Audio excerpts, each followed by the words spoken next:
We unfortunately have another NCAA gymnastics coaching scandal, or rather the continuation of a scandal that we have previously discussed involving Rutgers. I'm going to link below to the last video I did on this discussing what was happening back then. Essentially, the athletic director resigned suddenly for health reasons, like 2 days before it was revealed that he had been facilitating and covering up a lot of dysfunction and abuse within the women's gymnastics team. When that happened, Rutgers hired a law firm to conduct an investigation into what was going on. That investigation has just now wrapped up months later and has uncovered that, number one, not only was the women's gymnastics head coach, Umme Salim Beasley, having a secret relationship with the athletic director, like talk about lifetime level drama, he was also covering up and just like quietly getting rid of complaints on her behalf. Some of the chief complaints included forcing gymnasts or attempting to force gymnasts to perform or train while injured, in direct contradiction to their doctor's orders, and just generalized bullying,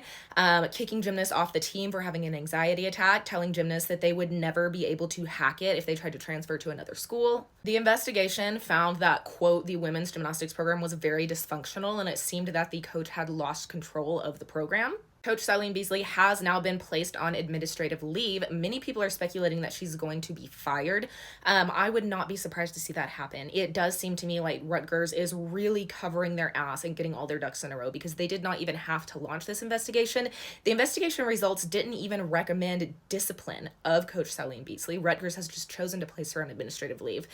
So again, it really seems to me that they are, again, covering their ass and getting all their ducks in a row right now, and I would not be surprised if her contract is terminated. This is deeply unfortunate right now for the women's gymnastics team, as this is the middle of their competition season, and Coach Salim Beasley has been with them the past two competitions that have just happened. Now they're kind of in limbo and aren't going to be knowing what is going to happen for the rest of their season. This has the potential to negatively impact a lot of incredibly hardworking athletes very unfairly, especially athletes who are relying on their athletic performance to be able to attend school on scholarship. This is a rapidly developing situation. Again, I don't think this is going to be the end of it. I think we will hear more.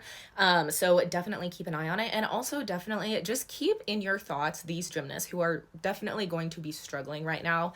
Not only like logistically with having their coach placed on leave right at the beginning of the season, but also emotionally. Because again, even if you have had difficulties with a coach, even if you have a bad relationship with a coach, as a former athlete, it is very difficult to have something like this happen, and there are often a lot of mixed feelings involved. So definitely keep these gymnasts in your thoughts.